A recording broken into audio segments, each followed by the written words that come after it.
Hi guys, आरोही study YouTube channel में आप सभी का हार्दिक स्वागत है।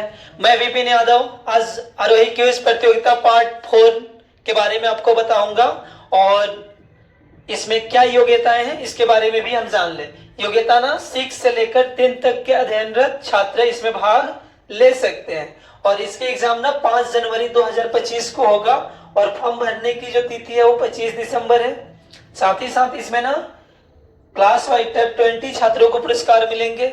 तो इस प्रकार से 100 बच्चों को पुरस्कार दिए जाएंगे और टॉप 3 पुरस्कार ना इसकी उस प्रतियोगिता की प्रथम नंबर पर साइकिल है, सेकंड नंबर पर सीलिंग फैन और थर्ड नंबर पर इमरजेंसी लाइट है। तो आप अपने वर्गानुसार सब्जेक्ट को तैयार करेंगे, ठीक ना। हिंदी और अंग्रेजी जो है आपके ग्रामेटिकल पोर्शन रहेंगे ताकि हिंदी मतलब नॉन हिंदी वालों को भी कोई दिक्कत नहीं हो। तो चलिए आज ना हम क्लास 6 की जो आरोही क्विज प्रतियोगिता पार्ट 1 हुआ था उसका क्वेश्चन पेपर लेकर आया हूं, प्रीवियस ईयर के क्वेश्चन पेपर, ताकि आप देखकर ये महसूस कर सकें कि इस क्विज प्रतियोगिता में किस टाइप का प्रश्न पूछा जाता है, ठीक ना। तो चलिए बढ़ते हैं आगे, आपका समय भी बचाना है। चलिए तो यहाँ हमें दिख रहा है आरोही क्विज प्रतियोगिता पार्ट 1 क्लास 6 किस क्लास के लिए है, तो 6 के लिए प्रीवियस ईयर क्वेश्चन और एग्जाम डेट ये 2 जनवरी को हुआ था 2022 में। उसमें टोटल प्रश्न 75 थे और उसमें भी ये ना चमचमाती हुई साइकिल रखी गई थी फर्स्ट प्राइज। और इस बार का पैटर्न ना कुछ चेंज कर दिया हम लोग कि यूट्यूब चैनल पर जो आ रही स्टडी यूट्यूब चैनल पर क्लास वाइज वीडियो डाले जाएंगे, उसी से बच्चों से प्रश्न पूछे जाएंगे ताकि बच्चे कहीं से भी पढ़े हो कम या अधिक उन्हें दिक्कत ना हो। हम लोग भले ही मेहनत थोड़े ज्यादा करेंगे बच्चों के लिए। तो हमारा सेक्शन मैथ और साइंस का होगा, ठीक ना। मैथ और साइंस हम कराएंगे आजाद सर के द्वारा, एसएसटी और हिंदी को देखा जाएगा और फिर अंग्रेजी रंजीत सर या फिर संदीप सर के द्वारा देखा जाएगा। चलिए तो हम साइंस और मैथ को देखेंगे, देखते हैं पहले क्या है। 20 प्रश्न तो आजाद सर के द्वारा करा दिया गया है, सभी वीडियोस अपलोड कर दिए जाएंगे, ठीक ना। यहाँ हम लोग देखेंगे साइंस का ये प्रश्न है, 20 प्रश्न थे लगभग आसपास। प्रश्न है हम लोगों को भोजन की प्राप्ति कहाँ से होती है, हम लोगों को भोजन की प्राप्ति कहाँ से होती है। तो दिया है पौधों से, जंतुओं से या फिर पौधों और जंतुओं दोनों से। तो हमारा आंसर हो जाएगा पौधों और जंतुओं दोनों से। एकदम आपके क्लास से क्वेश्चन रहता है, ठीक ना। एनसीईआरटी बेस्ड रहेगा ज्यादा से ज्यादा।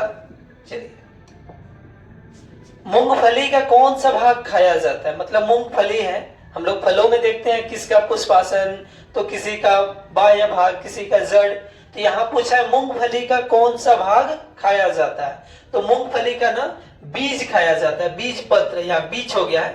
तो ये ना बीज ना होकर क्या होगा, बीज बोलेंगे या बीज पत्र बोलेंगे, ठीक है। तो ये हमारा सी ही आंसर होगा और टाइपिंग मिस्टेक है, ठीक ना, बीज पत्र या बीज। चलिए वैसे जीव जो भोजन के लिए सिर्फ पौधों पर निर्भर रहते हैं क्या कहलाते हैं। वे जीव जो अपने भोजन के लिए सिर्फ पौधों पर निर्भर रहते हैं वे क्या कहलाते हैं, तो वे ना कहलाते हैं शाकाहारी। क्या कहलाते हैं, शाकाहारी। ये जो मांसाहारी है ये किस पे रहते हैं, जंतुओं पे रहते हैं। किस पर, जंतुओं पर। शाकाहारी लोग पौधों पर रहते हैं और एक है सर्वाहारी, पौधों पर। सर्वाहारी वाले लोग क्या है, तो पौधे और जंतु दोनों पर निर्भर रहते हैं। हम लोग सर्वाहारी में आते हैं, पौधे प्लस जंतु ये दोनों पर निर्भर रहते हैं। हम लोग जैसे सर्वाहारी में है, कुत्ता भी सर्वाहारी में है, वह मांस भी खाएगा रोटी भी खाएगा। आप देखते हैं ना, शेर किस में जाएगा, तो मांसाहारी में जाएगा, ठीक ना। बकरी किस में आएगी, शाकाहारी में आएगी। चलिए तो आप सभी के सिलेबस से ही क्वेश्चन है, आप अपने सिलेबस को बढ़िया से तैयार करेंगे और हमारे चैनल को भी फॉलो करेंगे। चलिए वसा की प्राप्ति किस प्रकार के पौधों से होती है, वसा। तो वसा की प्राप्ति हो जाएगी तिलहन माने तिलहन वाली फसलों से, तिलहन, ठीक ना। आप जानते हैं दलहनी से किसकी, प्रोटीन की, किसकी, प्रोटीन। और अनाज से ना कार्बोहाइड्रेट, किसकी, कार्बोहाइड्रेट।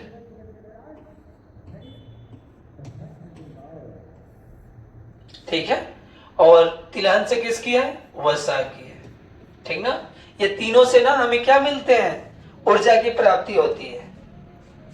आयोडीन की कमी से कौन सा रोग होता है? एक रोग है जो आयोडीन की कमी से होता है और वो रोग है घेंघा। आप लोग देखते होंगे किसी किसी के घेंट के पास क्या होता है, निकल जाता है, इतना फूल जाएगा, है ना, तो घेंघा रोग होता है, ठीक ना, उसे हम बोलते हैं घेंघा रोग, आयोडीन की कमी से होता है। इसीलिए बोला जाता है कि हमें आयोडीन युक्त नमक खाना चाहिए, ठीक ना। और टाटा इसके लिए क्या है, सबसे बढ़िया है। टाटा के सामान पे हम लोग आंख बंद करके विश्वास कर सकते हैं। चलिए, रिकेट्स किसकी कमी से? तो ये विटामिन डी की कमी से। किसकी कमी से? तो विटामिन डी की कमी से। डी की कमी से रिकेट्स होते हैं। और बेरी किसकी कमी से? तो बी की कमी से, ठीक ना। और दंत क्षय क्यों होता है? तो दंत क्षय होने का कारण है कि हमारे मुंह का जो पीएच मान है ना, वो 5.5 से कम हो जाए। और सॉरी, आप लोग अभी 6 क्लास में हैं तो पीएच का नाम नहीं सुनेंगे। मतलब हमारा मुंह जो है ना अम्लीय हो जाए, तो उस कंडीशन में दंत क्षय होंगे। जैसे मीठा चीज खा लें और ब्रश व्रश नहीं करें, मुंह नहीं धोए, तो उस कंडीशन में दांत का धीरे धीरे क्षय होता है। अब सब बच्चे हो, कभी कभी चॉकलेट बिस्कुट रात में खा के सो जाते हैं ना, तो गलत बात है। उस टाइम खाना सही है लेकिन मुंह साफ कर लेना जरूरी है, ठीक ना। बच्चे हैं तो खाएंगे ही, लेकिन मुंह को साफ करके उसके बाद सोएं, ठीक ना। ऊर्जा देने वाले पोषक तत्व हैं।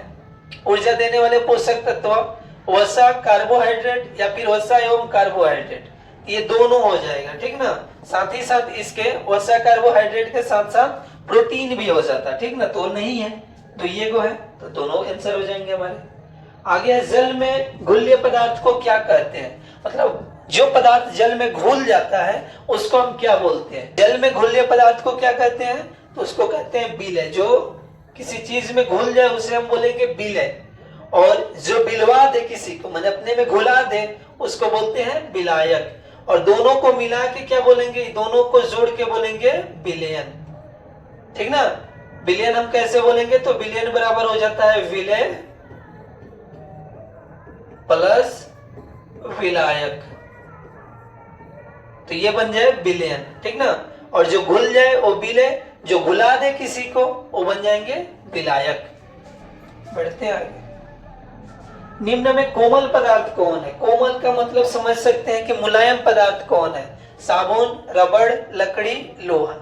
तो यहाँ आप समझ सकते हैं कि साबुन को हाथों से भी हम क्या कर सकते हैं, मतलब खरोच सकते हैं, तोड़ सकते हैं, मोड़ सकते हैं उसको, ठीक ना। तो ये कौन हो जाए?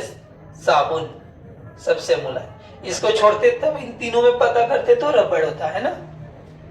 तो अभी हमारा आंसर क्या हो जाए? साबुन। एकदम आपके सिलेबस से, एकदम मन से पढ़े होंगे, कोई दिक्कत नहीं आएगी। दूध में कौन विटामिन पाया जाता है? तो दूध में ना विटामिन ए भी होता है, बी भी होता है, डी भी होता है। इस प्रकार से हमारा क्या जवाब हो जाए? ऑल ऑफ दीज, डी, ठीक ना।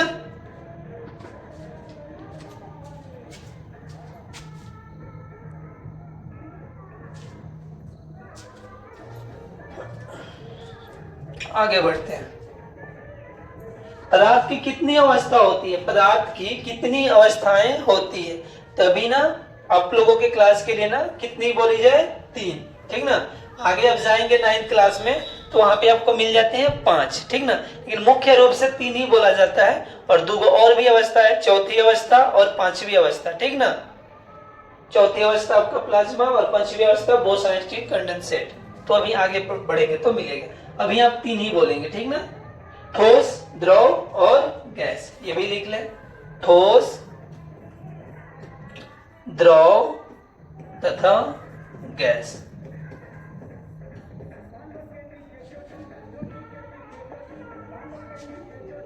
निम्न में कौन चुंबक को आकर्षित करता है? तो हमें पता है चुंबक को कौन आकर्षित करते हैं? तो लोहा से बने हुए वस्तु है, लौह पदार्थ जो होते हैं ना, वह चुंबक को क्या करते हैं? अपनी ओर आकर्षित करते हैं, या चुंबक उनको अपनी ओर खींचता है, ठीक ना।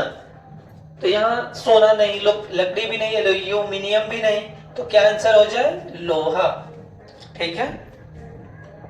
चलिए आगे बढ़ते हैं। वैसा पदार्थ जो प्रकाश को आर पार जाने देता है क्या कहलाता है? उस पदार्थ का नाम बताना है जो प्रकाश को क्या करे? आर पार जाने दे, मतलब उसके सतह पे डाला जाए तो आसानी से उसको दूसरी ओर पहुंचा दे, तो कहलाएंगे पारदर्शी पदार्थ। कौन पदार्थ? पारदर्शी पदार्थ। ये ना पदार्थ, अपारदर्शी पदार्थ प्रकाश को आर पार जाने नहीं देता है, और पारभासी पदार्थ क्या है? पारभासी पदार्थ क्या है? तो प्रकाश को ना थोड़ा थोड़ा जाने देता है, मतलब जितना डालिए उतना नहीं जाने देगा, थोड़ा थोड़ा जाने देगा। एग्जाम्पल क्या हो जाए इसके? तो दीवार हो जाए, लकड़ी हो जाए, पत्थर हो जाए, ऐसे। इसके एग्जाम्पल क्या हो जाए? तो इसके एग्जाम्पल में हो जाएगा शीशा। क्या हो जाए? शीशा या कांच, ठीक ना। साफ पानी, साफ पानी, वायु, इटीसी। और इसके एग्जाम्पल क्या हो जाए? तो घिसा हुआ कांच। कौन सा कांच? घिसा हुआ कांच, तेल लगा कागज, तेल लगा कागज, इटीसी इसमें भी जोड़ दे। चलिए, तो इस प्रकार से हो गया। हम लोग जान गए कि पदार्थ कितने प्रकार, मतलब प्रकाश के गमन के आधार पर कितने प्रकार के होते हैं। तो 3 प्रकार के। कौन कौन? अपारदर्शी, पारदर्शी और अर्धपारदर्शी कहिए या पारभासी कहिए। आगे बढ़ते हैं। सार्वत्रिक विलायक किसे कहा जाता है? सार्वत्रिक विलायक, विलायक का मतलब आप समझ रहे हैं, जो दूसरों को अपने में घुलाने की क्षमता रखता है उसे हम विलायक बोलते हैं। तो ये ना सार्वत्रिक विलायक यूनिवर्सल के रूप में किसे हम जानते हैं? तो जल को। किसको? जल को। ये केरोसिन और एल्कोहल भी विलायक का काम करते हैं, लेकिन सार्वत्रिक विलायक के रूप में हम किसे जानते हैं? तो जल को, ठीक ना। दूध से दही का बनना कौन सा परिवर्तन है? परिवर्तन मतलब भौतिक परिवर्तन और रासायनिक परिवर्तन में हमें बताना है। तो देखिए, दूध से दही बनाना है, ठीक ना। आप समझ सकते हैं, एक बार दूध से दही बना दीजिएगा तो दोबारा दही से दूध नहीं बना पाइएगा। इसका मतलब ये कौन सी परिवर्तन हो गया? रासायनिक परिवर्तन। जो हम पुनः प्राप्त मूल पदार्थ को नहीं कर पाते हैं तो उसको बोलते हैं रासायनिक। या रासायनिक परिवर्तन को ना अस्थाई परिवर्तन भी बोला जाता है, कि एक बार परिवर्तन कर गया ना तो फिर दोबारा वो रिटर्न नहीं होगा, ठीक ना। तो ये हो गए रासायनिक परिवर्तन। आगे बढ़ते हैं। भौतिक परिवर्तन होता है, चलिए अभी जस्ट क्वेश्चन समझाए थे आपको। भौतिक परिवर्तन कैसा होता है? अस्थाई, अस्थाई या अर्धअस्थाई। तो भौतिक परिवर्तन ना अस्थाई होता है। कौन होता है? अस्थाई। जैसे मोम का पिघलना, तो मोम पिघलेगा फिर हम मोम प्राप्त कर लेंगे। जल को अगर ठंडा करके बर्फ बना दें तो फिर बर्फ से हम चाहे तो क्या बना सकते हैं? जल बना सकते हैं। तो भौतिक परिवर्तन ना अस्थाई होते हैं। जैसे जल का बर्फ बनना, मोम का पिघलना, ये सब किस में आते हैं? भौतिक परिवर्तन में आते हैं। और ये अस्थाई हुए। अस्थाई में कौन परिवर्तन होता है? रासायनिक परिवर्तन। रासायनिक परिवर्तन किस में जाता है?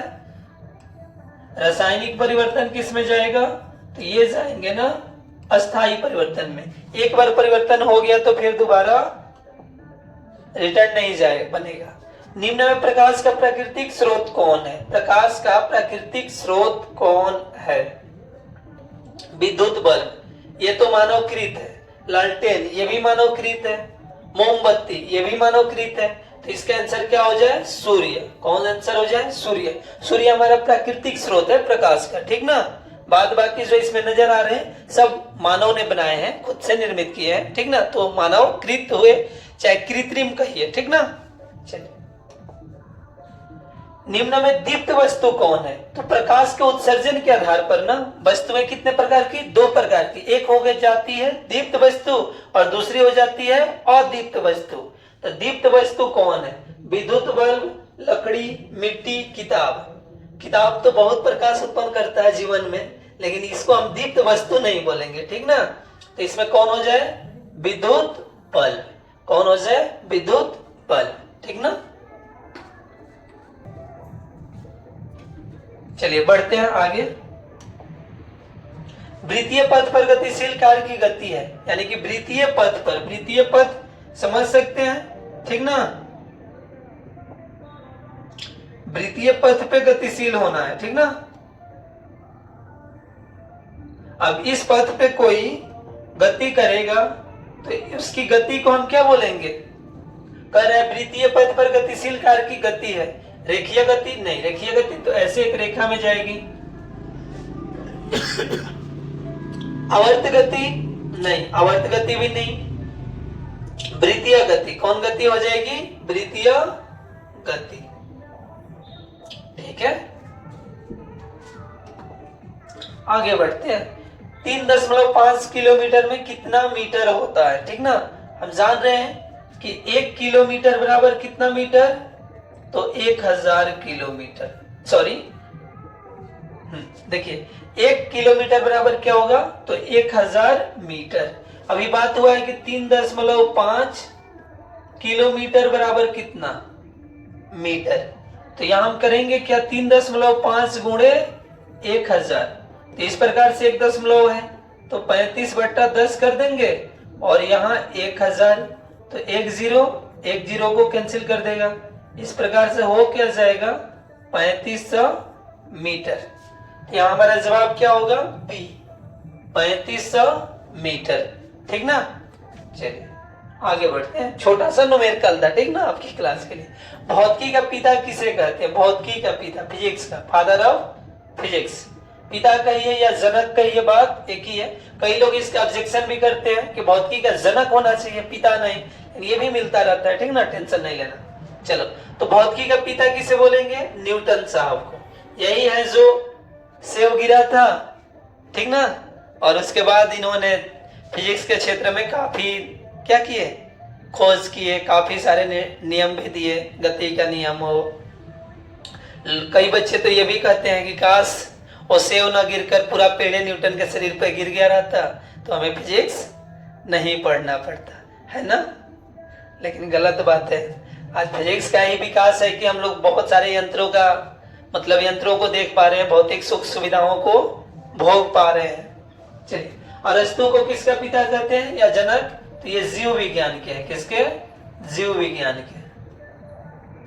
और ये किनके हैं? लेवोजियर साहब, रसायन के, ठीक ना, रसायन शास्त्र, शास्त्र कहिए या विज्ञान कहिए, ठीक है। चलिए बालक, हमें पूरा आशा और विश्वास है कि आप सभी को ये साइंस के वीवीआई क्वेश्चन पसंद आया होगा। और ये क्लास 6 के ही थे, ठीक ना, एनसीईआरटी बेस्ड थे। ये कई एग्जामों में भी पूछे जा सकते हैं, कॉम्पिटिटिव एग्जाम्स में भी। तो इस प्रकार से आप सभी को वीडियो पसंद आया हो तो प्लीज लाइक, कमेंट, शेयर और सब्सक्राइब चैनल को जरूर करेंगे। धन्यवाद।